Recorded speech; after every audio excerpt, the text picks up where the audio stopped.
이 시간 저희들이 역대상 2장을 읽었습니다. 역대상 2장은 이제 1장에서 시작된 아담부터 시작된 그러한 족보를 계속해서 기록이 되고 있는데요. 이 족보는 다음에 역대상 9장까지 내려가게 되죠. 이제 9장에 가서 이제 바벨론에서 예루살렘이 그 느부갓네살 왕에 의해서 함락이 되고 또 불에 타고 그리고 바벨론으로 포로로 끌려가고 그러한 일련의 과정들이 있고 또 바벨론에서 이제 에레미야의 그러한 예언대로 70년이 되니까는 BC 538년에 이제는 고레스 왕에 의해서 이스라엘 백성이 예루살렘으로 올라오게 되잖아요. 그때 올라오게 되는 제사장까지를 역대상 9장에 기록함으로써 그 역사 기간 동안에 있었던 그러한 자손들, 즉 다윗의 계보에 속한 그러한 족보를 기록하고 있음을 보게 됩니다.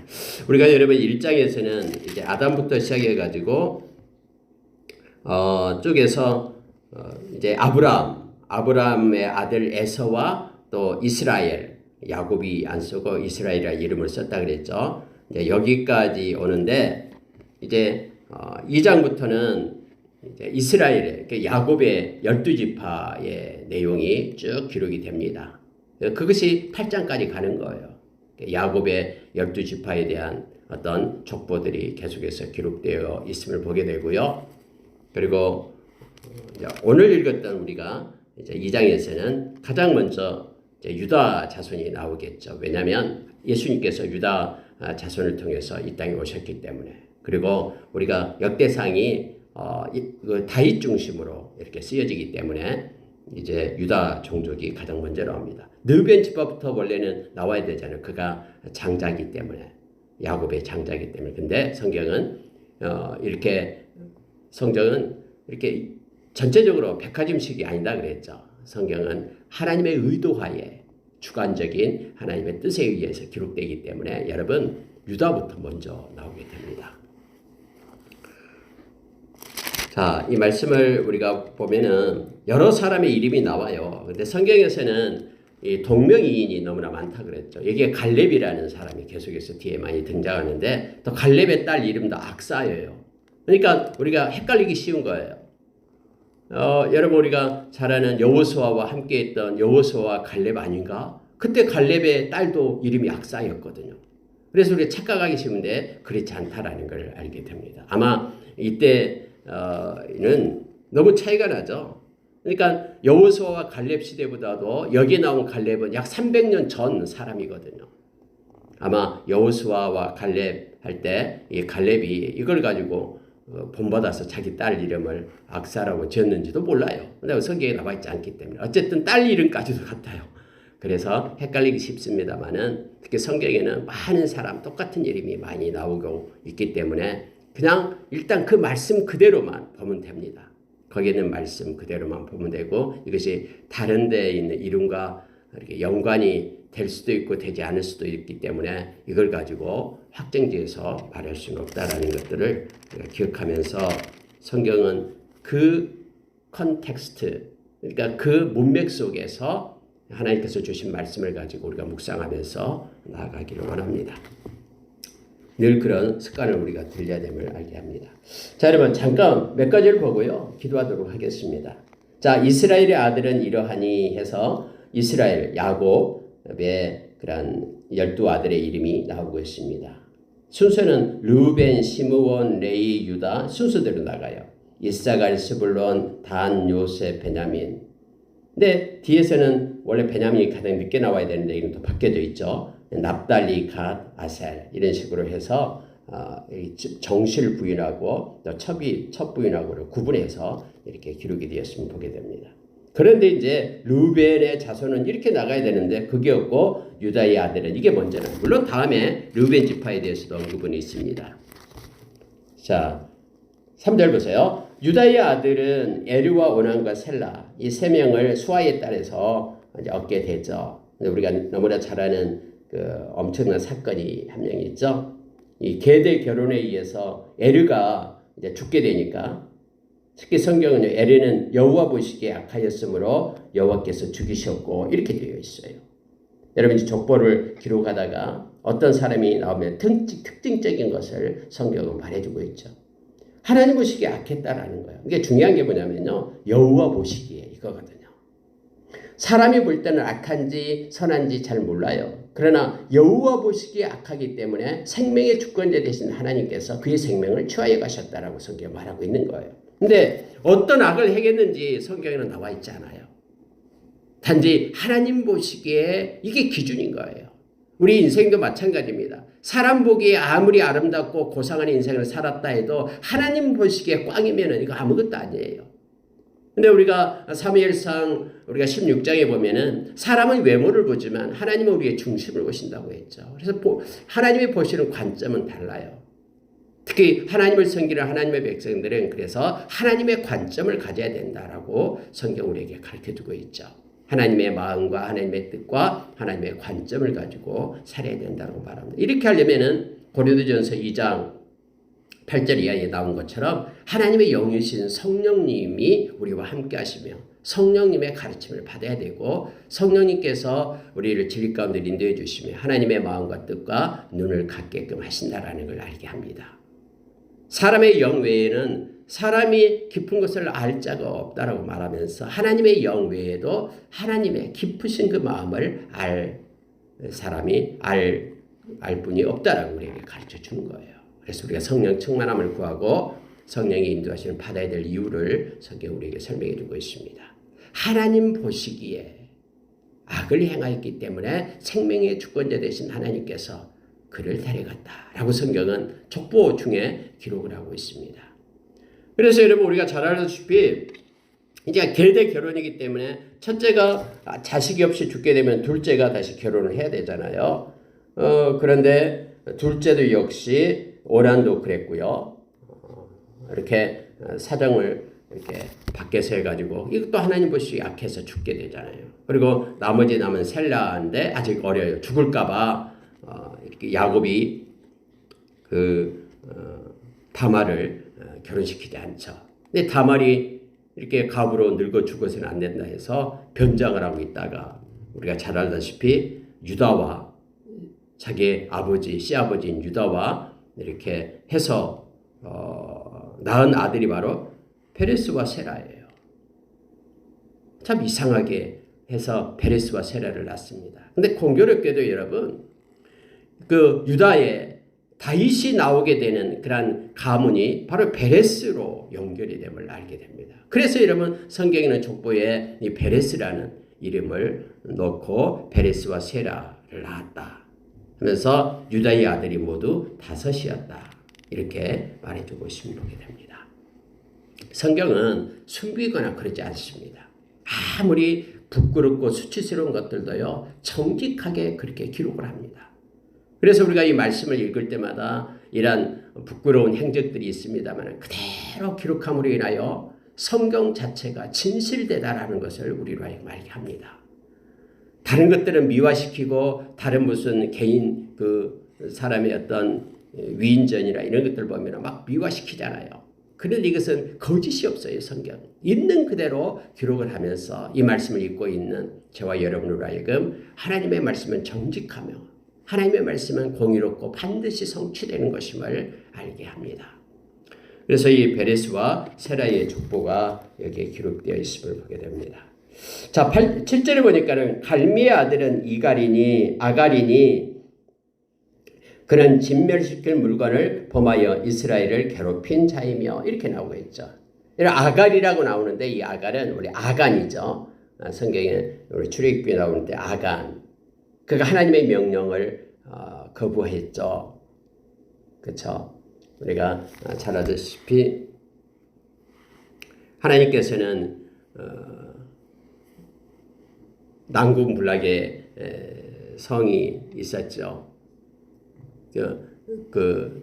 들어가자마자 여리고 성을 무너뜨릴 때에 하나님이 여호수아를 통해서 반드시 명령을 했잖아. 이 모든 것들은 다 해라. 그래서 반드시 취하지 말고 다 없앨 것을 그리고 모든 것들은 하나님의 것임을 말씀을 했죠. 그런데 이 아갈, 여기서는 아갈, 그 아간이 욕심이 생겨요. 탐욕이. 그래가지고 금붙이, 은붙이 옷을 갖다가 자기 장막에다가 숨기게 됩니다. 이 한 명의 일 때문에 다음에 아이성을 정복하게 될 때 하나님께서는 그걸 진행을 시키지 않잖아요. 그리고 하나님의 명령을 거역한 자가 있다고 해서 우리가 여러분 그가 그뿐만 아니라 그의 가족이 모두가 다 악을 골짜기 내려가서 죽게 되는 그런 사건이 나타납니다. 근데 여러분 이것이 엄청난 사건이었거든요. 그래서 족보를 기록할 때에 아갈 다음에 이것을 기록을 하는 거예요. 여러분 여기서 이 아갈이 이게 좋은 점이 아니잖아요. 그럼에도 불구하고 이게 그대로 사실대로 기록한 것은 이걸 읽은 저와 여러분은 하여금 하나님의 말씀을 순종하는 자가 진실되게 순종하는 자로 설 것을 이 마음에 있는 탐심이 바로 우상숭배가 됨을 우리로 하여금 알게 합니다. 골로새서 3장 5절에서 말씀한 것처럼 마음의 탐심이 곧 우상이 되는 거예요. 그래서 성경은 그는 진멸시킬 물건을 범하여 이스라엘을 괴롭힌 자다. 이스라엘 온 족속을 괴롭혔거든요. 여러분 제비뽑기를 하는데요. 하나님은 정확하게 이 아간을 뽑아내잖아요. 그러니까 하나님께서는 뭐 이렇게 너무나 섬세하신 분이에요. 그냥 대충 하고 넘어가신 분이 아닙니다. 모든 죄는 다 회개해야 되고요. 아무리 작은 죄라도 그 죄로 인하여 우리는 죽음을 당하게 돼요. 그래서 우리가 작고 사소한 거 아무 이것다도 하나님 앞에 진실되게 우리가 회개하며 나가야 됨을 알게 합니다. 그래서 아갈의 이름이 여기에 기록되고 있고요. 다시 여러분 이제 헤스론 아까 얘기했던 유다의 아들 헤스론에 의해서 나온 그런 족속들이 쭉 기록이 되는데 그 이유가 바로 다윗이 헤스론 족속에서 나오기 때문에 헤스론 아들 중에서 나오기 때문에 그렇습니다. 자, 여러분 15절 보십시오. 여섯째로 오셈과 일곱째로 다윗을 낳았으며 이제 이세까지 왔고 이세에는 일곱째 아들이 있었는데 그 중에 일곱째로 다윗이 낳게 됩니다. 근데 그 밑에 보니까 그들의 자매는 스루아와 아비가엘이라. 스루아의 아들은 아비세와 요압과 아사엘 삼형제여 아비가엘은 아마사를 낳았으니 아마사의 아버지는 이스마엘 사람 예델이었더라. 이렇게 되어 있죠. 그러면 여러분 이 내용을 왜 이렇게 여기서 섬세하게 기록하고 있냐면 이게 복선이에요.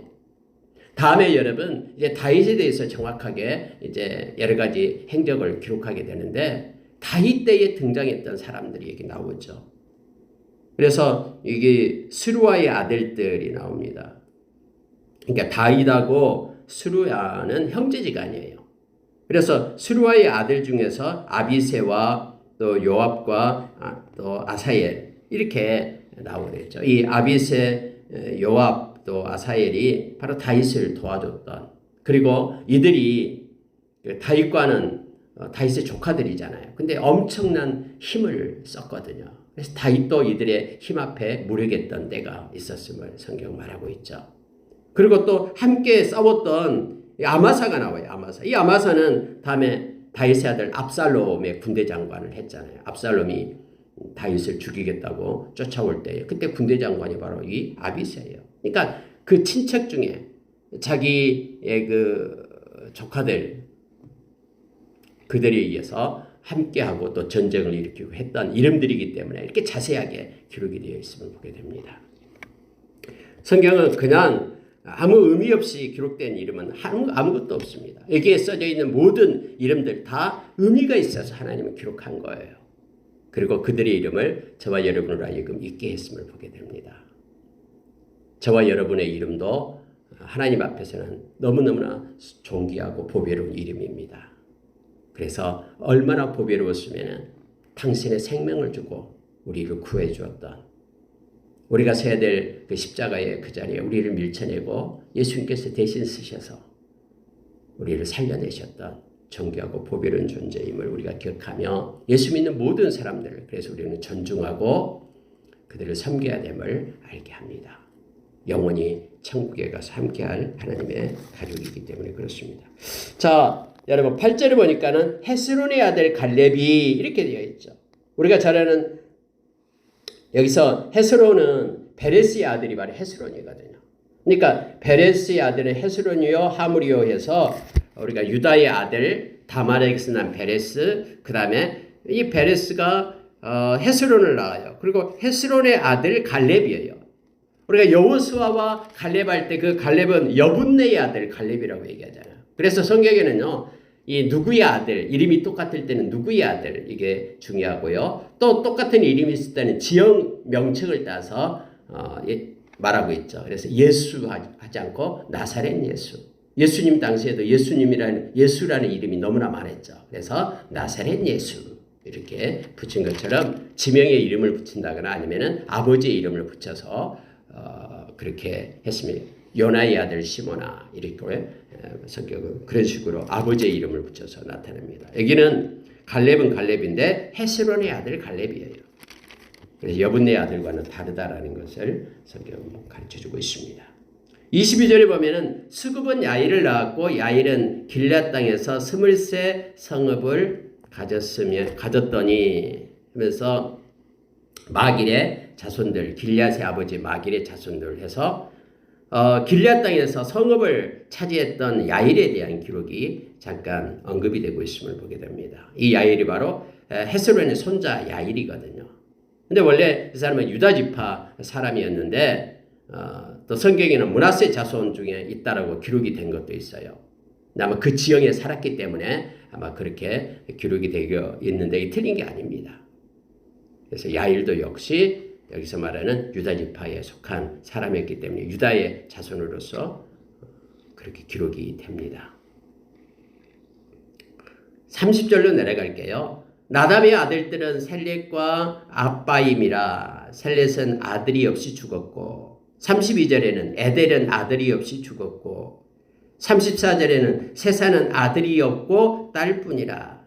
그에게 야르하라 하는 애굽종이 있으므로 세산이 딸을 그 종 야르하에게 주어 아내를 삼게 하였더니 그가 그로 말미암아 아떼를 낳고 이런 식으로 소소한 그런 이야기들을 성경은 기록하고 있어요. 특히 여러분 아들이 없이 죽었고 이런 표현을 써서 나타내고 있음을 보게 됩니다.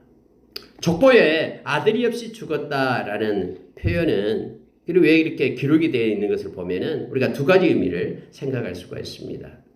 하나는 뭐냐면은 여기서 말하는 계속해서 이어지는 족보 중에서 다음에 누구의 아들이 낳고 누구의 아들이 있고 있어야 되는데 또 끊겨지는 거예요. 그러면 사람이 읽다가 궁금할 거 아니에요. 왜 이 사람은 아들이 기록이 되지 않을까? 근데 이것을 명확하게 해주기 위해서 누구는 아들이 없어 죽었다. 이렇게 독자를 하여금 알게 하기 위하여 기록이 됐는 반면에 또 하나는 아들이 없이 죽었다라는 것은 큰 불행임을 강조하기 위하여 이렇게 쓴 겁니다. 그때 당시에 여러분 이 대가 끊긴다라는 것은 엄청난 거였죠. 요즘과는 다릅니다만은 그래서 여러분 이렇게 기록된 그 이유를 우리가 이 말씀을 통해서도 보게 되는데 아들이 없이 죽었고 이게 뭐 그렇게 대단한 것이냐 이렇게 기록된 이유가 이 말씀을 읽고 있는 우리로 하여금 명확하게 그 말씀을 보도록 하기 위함임을 성경은 알게 합니다. 특히 아들이 없이 죽었고 딸뿐이었는데 그 딸을 갖다가 야르하에게 주었는데 그가 애굽종이었는데 그가 또 아들을 낳아서 대를 잇게끔 했다라고 또 성경으로 기록되어 있어요. 그래서 여러분 성경에는 어떤 것은 그냥 그대로 쑥 흘러가요. 근데 어떤 것은 이렇게 미세한 부분까지도 기록이 된 부분이 있습니다. 이 모든 것들도 하나님의 주권 속에 있고 또 우리의 작은 삶까지 하나님께서는 간섭하고 계신다라는 것을 말씀을 통해서 알게 합니다. 이 하나를 보여줌으로써 전체적인 이런 제율법을 통해서 나타내고 있는 거예요. 하나님은 이렇게 각 가정 한 명 한 명 그냥 우리가 생각하지 않아도 될 이름들 그렇지만 그의 인생 가운데 개입하시고 역사하시는 하나님 되심을 우리로 알게 하는 거예요. 사람은 알아주지 않고 또 세상은 우리를 몰라 하지만 우리 각자 하나님의 백성들에게 속한 그들의 삶에 하나님이 개입하시고 함께 하시고 인생의 역사를 이끌고 계신다라는 것을 우리로 하여금 알게 하는 것입니다. 자, 여러분 말씀을 마치도록 하겠습니다. 이제 2장까지는 바로 유다의 그러한 족속에 대해서 자손에 대해서 기록을 하고 있으면서 다윗에까지 이런 것을 나오고 있습니다. 근데 또 이것을 다음에 반복해서 말하고 있고요. 이제 3장에 가서는 다윗 왕의 아들과 딸에 대해서 좀 더 구체적으로 말하고 이제 여기까지 끝나고 나서 4장부터는 또 다시 야곱의 지파를 이제 또 다시 처음부터 다시 또 얘기합니다. 그런 역대 사항은요. 1장부터 9장까지 이 족보에 대한 내용들이 쭉 등장을 해요. 여러분, 왜 족보를 성경 기록해 놓을까요? 그냥 우연히 나타난 게 아니다라는 거예요. 하나님의 그런 계획 가운데, 하나님의 뜻 가운데, 하나님의 때에, 하나님의 방법으로 이 세상에 사람들이 등장하고 사라진다라는 것을 알게 합니다. 저와 여러분이 이 세상에 보내신 하나님께서는 하나님의 때가 되면은 저와 여러분을 데려가십니다. 그리고 특히 믿음의 족보에 있는 하나님의 백성들은요, 하나님께서 이 땅에 보내준 그 기간만큼 진리를 파수하다가 하나님의 백성으로서 살다가 이 구원의 물줄기를 자자손손 흘러보내고 하나님이 오라올 때에 바톤 터치하고 하나님께로 가게 되는 것입니다. 오늘 하루도 하나님께서 우리에게 생명 주심에 감사하며 우리의 일상 가운데 개입하시는 하나님께 영광 돌리고 동행하는 귀하고 복된 날이 되기를 원합니다. 기도하겠습니다.